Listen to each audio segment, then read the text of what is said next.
Je voulais rappeler ici simplement. Alaykoum salam. Ici, juste une petite chose à mes chers frères et aux sœurs aussi. Un conseil. Wallahi ad-din wa nasiha. La religion, c'est le conseil. Lakin le conseil, comment il se donne? Comment il se donne? Quand on conseille une personne, ayyuhal ahbab, c'est pas on agresse la personne. Quand toi tu veux conseiller une personne, tu l'appelles. Tu dis, Akhil Habib, j'ai un conseil à te donner. Entre moi et toi. S'il n'accepte pas le conseil, وَإِذَا خَاطَبَهُمُ الْجَاهِلُونَ قَالُوا السَّلَامَ. Quand il rencontre un ignorant, il dit salam. Toi tu le conseilles, ad-din wa nasiha. Tu lui dis, Akhil Habib, moi j'ai un conseil à te donner. Voilà ce qu'a dit Allah, voilà ce qu'a dit le prophète, voilà ce qu'a dit les compagnons, voilà ce qu'ont dit les ulama, voilà ce qu'a dit. Ça suffit pas de dire Allah a dit, le prophète a dit. Ça suffit ou pas? Le prophète il a dit وَبَلِّغُوا عَنِّي وَلَوْ آيَةً. Transmettez de moi ne serait-ce qu'un verset. Les gens vont dire, t'as vu, Akhi, t'as un verset, transmets, fais de da'wa. C'est bon ou pas? La majorité des sectes ont commencé à s'égarer à cause de quoi? La mauvaise compréhension d'un seul verset. Ça suffit pas de l'apprendre et de le transmettre, il faut le comprendre d'abord. Il y a beaucoup de gens qui apprennent. Moi aussi, Akhi, je connais des hadiths, je connais des versets. Tu les as compris. Il les a pas compris. Donc il va faire quoi? Il va placer les versets dans des contextes qui ne sont pas leur contexte. Des versets et des hadiths dans leur contexte qui ne sont pas leur contexte.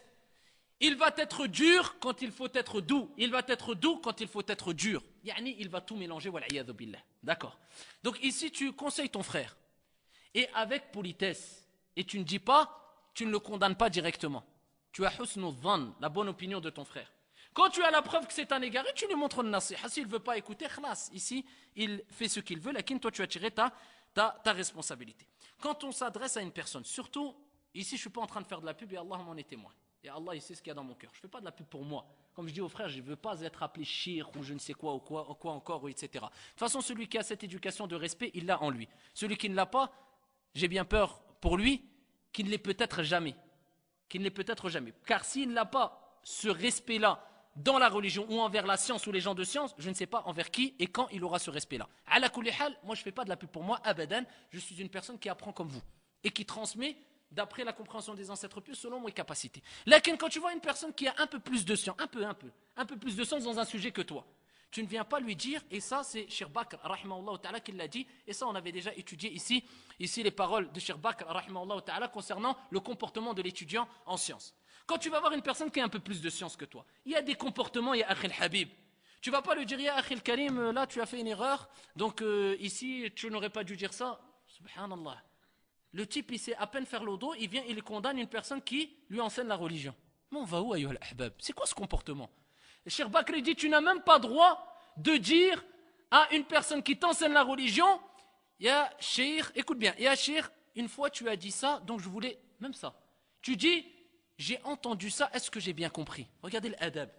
Wallah, il y a deux frères qui m'ont envoyé deux mails. Masha'Allah, moi j'accepte tous les conseils, alhamdulillah. Celui qui ne me donne pas des conseils alors qu'il voit un défaut sur moi, Wallah, je demanderai des comptes au jour de la résurrection sur cette personne-là. Parce que j'ai besoin. Le croyant, c'est le miroir de son frère. Lakin, il faut que ces conseils soient fondés. Il y a un premier frère qui m'envoie un mail et qui me dit, correction pour toi mon frère. Masha'Allah, correction directement, c'est une erreur que j'ai faite. Je dis, Masha'Allah. Il dit, tu as dit dans telle conférence, Allah Azza wa Jal est dans les cieux. Alors qu'Allah Azza wa Jal, on sait qu'il est au-dessus, fahuwa istawa ala al-arsh subhanahu wa ta'ala fawqa sab'a samawat. D'accord, il est au-dessus des cieux, établi sur son trône, donc tu as fait une erreur, donc corrige-toi. Masha'Allah. Ya akhil habib, corrige-toi. Je lui ai répondu en disant, est-ce qu'une femme n'a pas dit au prophète alayhi salam, et c'est pour ça que j'ai voulu ici approfondir le cours la dernière fois et on continuera incha'Allah ta'ala, de façon très brève, est-ce qu'une femme n'a pas dit, quand le prophète lui a dit, il est où Allah, l'esclave, avant que ici le compagnon la libère, il est où Allah, elle a dit, fis sama, dans le ciel. Est-ce que le prophète il a dit quelque chose? Non. Walakin, ça c'est l'uratan. Et c'est de façon générale, mais on sait tous, à l'unanimité bijma' et l'ulama de Al-Sunnati wal Jama'a, qu'Allah il est au-dessus des cieux, établi sur son trône. Ala kulli hal, je vais montrer que ce n'est pas une erreur. Clair. Une autre personne me dit, il m'envoie une petite correction encore. Il me dit, Akhi, toi tu as dit dans un prêche, dans les derniers prêches, ici, Allah n'accepte pas. La yaqbalu. Allah subhanahu wa ta'ala, la yaqbalu minna, amalan illa bi shartain, al-ikhlasu lillahi azza wa jal wal mutaba'a. D'accord? Allah n'accepte pas une action, sauf avec deux conditions. La sincérité envers Allah subhanahu wa ta'ala, que cette action soit vouée exclusivement pour Allah azza wa jal, et al-mutaba'a, qui soit conforme à la sunna du prophète alayhi salatu wassalam. Donc tu as fait cette action ici conforme, et cette action est conforme à la sunna du prophète alayhi salatu wassalam. Naam? Il me dit, mais tu as oublié une condition. Donc ça, c'est incomplet ce que tu as dit. Quelle condition, Akhi Habib? Il a dit il faut qu'il soit musulman. Quelqu'un qui fait une action pour Allah Azza wa Jal et qui voue cette action exclusivement pour Allah et qui fait cette action tout en ici faisant tous ses efforts pour que cette action soit conforme à qui? La sunna du prophète alayhi salatu wassalam. Celui-là, c'est qui? C'est un bouddhiste. Ajib les gens, wallahi al-azim. Tu parles de l'ikhlas, al-tawhid lillahi azza wa jal. Tu parles de l'mutaba'a et on sait que dans shahadatain il y a quoi? Ashhadu an la ilaha illallah, al-ikhlasu lillahi azza wa jal, wa ashhadu anna Muhammadan rasulullah, la budda min al-ittiba'. Ittabi'u wa la tabtadi'u, faqad kufitum kama qala ibn Mas'ud radiyallahu anhu wa arda. C'est quoi ces conseils? Ça, ayyuha al-ahbab, la moindre des choses, dire excuse-moi, est-ce que ici tu ne t'es pas trompé parce que je pense, ou j'ai au moins un peu de correction, tu t'es trompé? Un minimum, subhanallah. Même moi, wallahi al-adim, quand je vois dans des frères une erreur claire, wallahi, je dis à Akhi al-Habib, Allahu a'lam, mais je ne sais pas, peut-être je me suis trompé, peut-être tu as fait cette erreur. Je ne dis pas, il ne faut pas dire, dis s'il y a une erreur. Lakin peut-être quand tu n'es pas sûr de toi.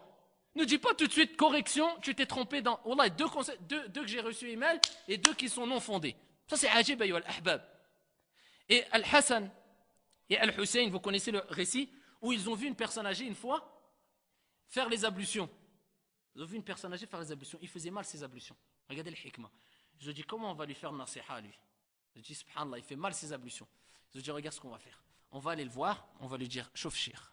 Regarde, Al-Hassan et Al-Hussein, radiyallahu anhuma. Ils disent, regarde, moi et mon frère, on va faire les ablutions devant toi. Fahkum baynana, juge entre nous. C'est qui d'entre nous deux qui fait le mieux les ablutions? Ils ont commencé à faire. Il a dit, d'accord, pas de problème. Ils ont commencé à faire les ablutions. Et leur professeur, c'est qui? Muhammad alayhi salatu wassalam. Le prophète alayhi salatu wassalam, Al-Hassan ou Al-Hussein. Ici, ils ont fait les ablutions conformes aux ablutions du prophète alayhi salatu wassalam. Ils ont terminé, ils ont dit, allez, c'est qui d'entre nous qui fait le mieux les ablutions? Qu'est-ce qu'il a dit le vieux? Il a dit, wallahi al-adim, c'est moi. Il a dit, vous deux, vous faites moi, c'est moi, je me rends compte, je fais n'importe quoi dans mes ablutions. Regardez le hikmah. Ça c'est quoi? Alors qu'il savait très bien que c'était un jahil. Il était vraiment loin, il faisait n'importe quoi. Ils ont dit, khlas, c'est ça le hikmah. Savoir que quoi? Cette personne peut-être il va prendre mal. Donc à ce moment-là, on utilise une autre voie. Une personne il va prendre bien, va direct. Une personne il est plus khlas. Ici t'adaptes. ننزل الناس منازلهم كما قال الشيخ العلامة محمد بن صالح العثيمين رحمه الله تعالى. Tu te mets au niveau des gens et c'est ça الدعوة إلى الله عز وجل بالحكمة والموعظة الحسنة كما أمرنا جل وعلا بذلك. Ça c'est ça la da'wa avec sagesse et bonne exhortation. Donc regardez, on adapte ici cette da'wa par rapport aux gens qui sont à côté de nous. Donc c'est pour ça que quand tu as une personne qui a plus de chance que toi, donc parle avec respect. Ou alors des gens ils disent ya akhi, عندي سؤال بسيط, j'ai une petite question. L'imam Malik, rahimahullah ta'ala, il a dit il n'y a rien de petit dans la religion, tout est grand. Les ulama disent même dire petite question, c'est un manque de respect envers l'islam. Qu'est-ce qu'il y a une petite question dans l'islam? Tout est important. Dis pas j'ai une petite question. J'ai une question importante. Est-ce que tu as le temps? Regardez les ulama, ils décortiquent. Ça c'est quoi? Min su'il adab. Ça fait partie de la mauvaise politesse, de la mauvaise bienséance ou des mauvaises bienséances, du mauvais comportement. Et ça c'est un respect qui manque chez beaucoup de gens, malheureusement. Et le prophète alayhi salatu wassalam, à quelle heure c'est l'Aïcha? Le prophète alayhi salatu wassalam, est-ce qu'il était dur ou est-ce qu'il était doux? La réponse, al-jawab, avec une preuve. Yallah. Il était doux, toujours doux. La preuve. Hein? Al-Qur'an, tfaddal. Yallah, tfaddal ya. Al-Qur'an, aya. Une preuve du Coran. Si tu étais rude au cœur dur, il se serait enfui de toi. Et nous t'avons envoyé que comme miséricorde pour l'humanité. Le prophète alayhi salam, il était doux. Le prophète alayhi salam, je te dis, il était dur aussi. Le prophète alayhi salam, il était dur. Il était dur. Est-ce qu'il a dit à Mu'adh, ya Mu'adh, que ta mère te perde? Subhanallah, est-ce que ça c'est une parole dure ou douce? Dure. Le prophète alayhi salam, donc il était dur. Il était dur ou il était doux? Le prophète alayhi salatu wassalam, quand il montait sur le mimbar dans Sahih, il devenait rouge et il s'énervait et il disait Sahaba comme il nous mettait en garde contre une armée qui allait venir. Ça montre la dureté du prophète alayhi sallam ou la douceur, le calme? Hein? Le prophète il était dur ou il était doux? On continue. Ici Abu Sanabil, dans un hadith authentique authentifié par Cheikh Al-Albani, après qu'il ait donné un mauvais jugement à une femme concernant une période de viduité, Ici, Cheikh Al-Albani rapporte ce hadith quand il rapporte que le prophète était dur et doux, mais qu'il faut mettre les choses à leur place. Et il dit, Kadhaba Abu Sanabil, Kadhaba Abu Sanabil. Abu Sanabil, il a menti. Si tu dis une personne, t'as menti. C'est une parole dure ou douce? Dure. D'accord, on continue encore. Donc le prophète, est-ce qu'il était toujours dur ou est-ce qu'il était toujours doux? Il était doux, mais des moments, il était dur. Et comme elle a dit Aïcha, et comme il est relaté dans de nombreux récits prophétiques authentiques, le prophète, il s'énervait. Naam, il s'énervait. Mais il s'énervait que lorsque les limites d'Allah Azzawajal étaient transgressées. Khalas, de là on déduit. Al-ghadab naw'an.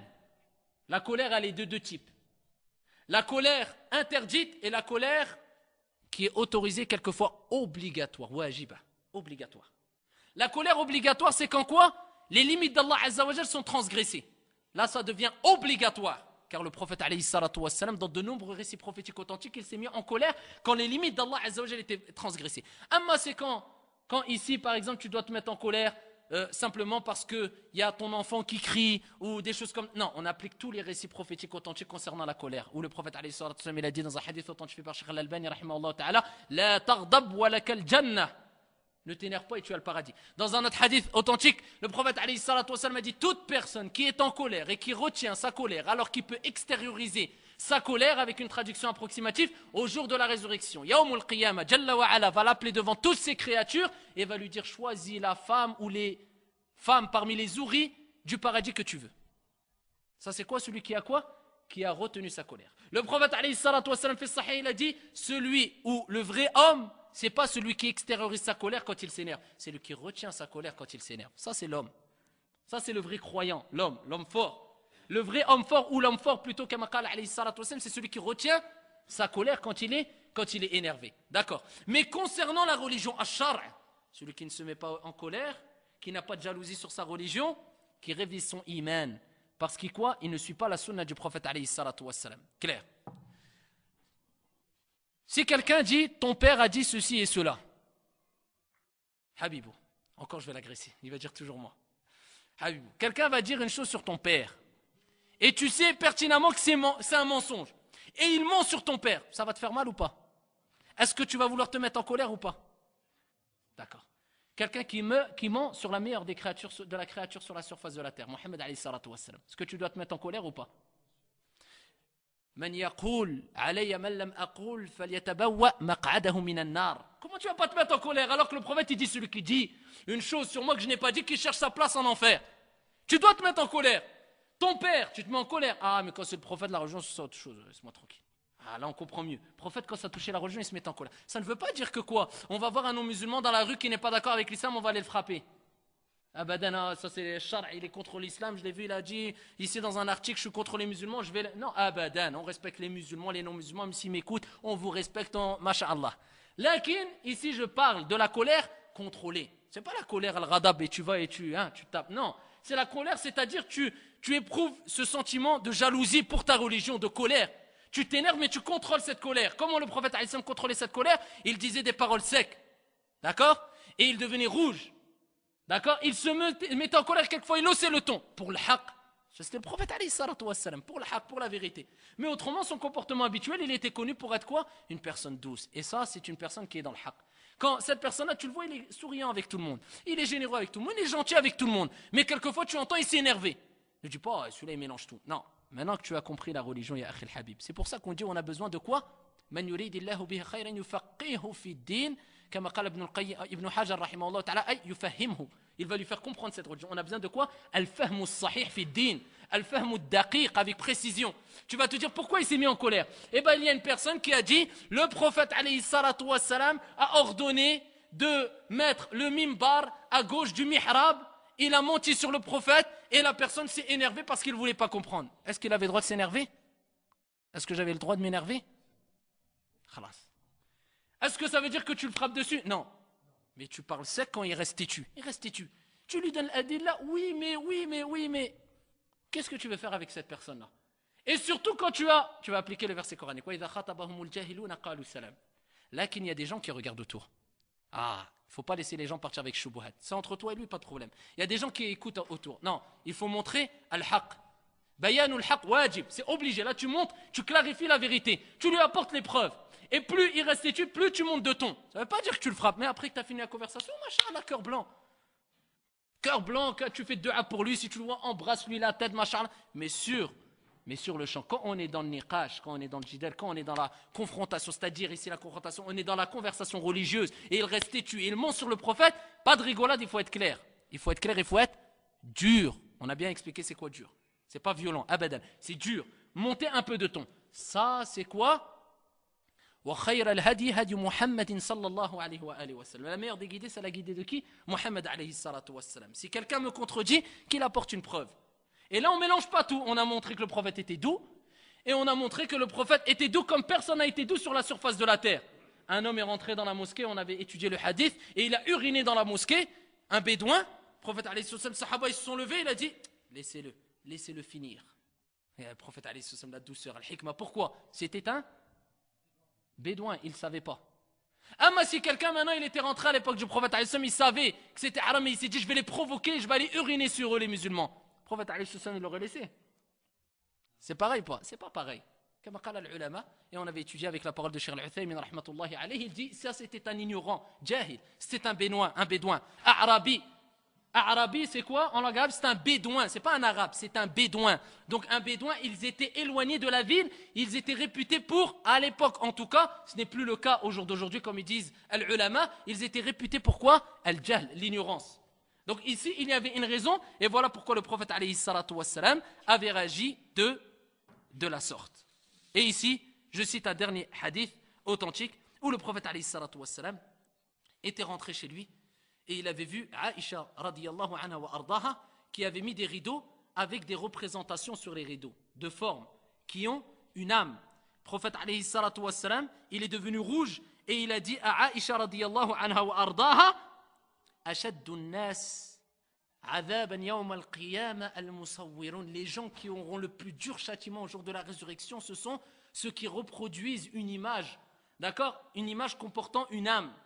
Le prophète il est devenu rouge, il s'est énervé. Il a vu un munkar. Le prophète s'est énervé. Pourtant, quand on voit le comportement du prophète avec ses femmes, il n'y a personne sur la surface de la terre qui était aussi doux que le prophète avec ses épouses. Il n'a jamais levé la main sur une de ses femmes. Il n'a jamais insulté une de ses femmes. Il n'a jamais manqué de respect à une de ses femmes. Lakin là, dans ce sahih, il est devenu rouge, il s'est énervé. Alayhi salatu wassalam. Il était dur ou il était doux? On dit le prophète alors il était dur. Quand il fallait être dur, il était doux. Quand il fallait être doux, ça c'est le comportement du prophète. Ça c'est la description de la moralité et du comportement et du caractère du prophète alayhi salatu wassalam. Amma celui qui dit il était doux, il n'a pas compris qu'est-ce que c'était que le comportement du prophète. Celui qui dit il était dur, il est égaré aussi. Amma ça c'est l'explication complète. Il était dur quand il fallait être dur et il était doux quand il fallait être doux. Et quand il était dur, ça ne voulait pas dire qu'il était violent. Lakin il était dur et il s'énervait quand les limites d'Allah Azza wa Jal étaient transgressées, mais sans montrer de la violence, mais montrer qu'il était un peu plus sec. Il était un peu plus sec dans ses propos. D'accord? Et c'est pour ça que ici c'est une mise en garde contre ceux qui laissent des images comportant une âme chez eux, comme le prophète alayhi sallam a dit, la tadkhulul malaika, n'entre pas les anges dans une maison, fihi kalbun wa soura. Ici où il y a un chien et où il y a une image. Même les ulama, rahimahumullah, qui ont autorisé la prise de photographie. Certains savants, ici, même les contemporains, Cheikh Al-Uthaymin, il a autorisé quand il y avait des causes, qui ont autorisé la photographie parce qu'ils disent que ça, c'est pas une imitation à la création d'Allah. Ici, une photo, c'est l'apparence de ce que Allah Azza wa Jal, c'est vraiment ce que Allah Azza wa Jal a créé. C'est pas toi comme si tu faisais un dessin. Là, c'est une imitation. Mais là, la photo, non, c'est Allah Azza wa Jal qui a créé. Ala kulli hal, même eux, comme Cheikh Al-Uthaymin, rahimahullah ta'ala, mais ils disent, c'est interdit de mettre cette photo-là sur les murs. Pourquoi? Parce que le prophète a dit, n'entre pas les anges dans une maison où il y a une image, c'est-à-dire une image comportant une âme. Dans tous les cas, même si tu optes pour la fatwa, que dans certains cas, tu peux utiliser la photographie, tu n'as pas le droit de mettre cette photographie ici sur les murs. La preuve, c'est quoi? Les anges n'entrent pas. La preuve, c'est quoi? Le prophète s'est mis en colère, il s'est énervé, il est devenu rouge quand il a vu Aïcha, radiyallahu anha wa ardaha, mettre des rideaux chez elle, comportant ici des représentations. Ça, ayyuha al-ahbab, rapidement, de façon à peu près improvisée si on veut. Ici, j'ai voulu rappeler ou remettre chaque chose à leur place pour clarifier certaines choses et enlever certaines ambiguïtés de la tête de mes chers frères et sœurs, incha'Allah ta'ala. Et ici, Wallahi al-azim, c'est pas pour dénigrer qui que ce soit ou pour rabaisser qui que ce soit ou pour me prétendre je ne sais qui, simplement parce que le prophète a dit ad-dinu nasiha, ad-dinu an-nasiha, ad-dinu an-nasiha. La religion c'est le conseil, la religion c'est le conseil, la religion c'est le conseil. Et Inch'Allah ta'ala, la semaine prochaine, on continuera avec le cours de jurisprudence concernant KFC et compagnie. Inch'Allah ta'ala, subhanakallahumma wa bihamdika, ashhadu an la ilaha illa anta astaghfiruka wa atubu ilayk. Walhamdulillahi rabbil alamin wa jazakumullahu khair.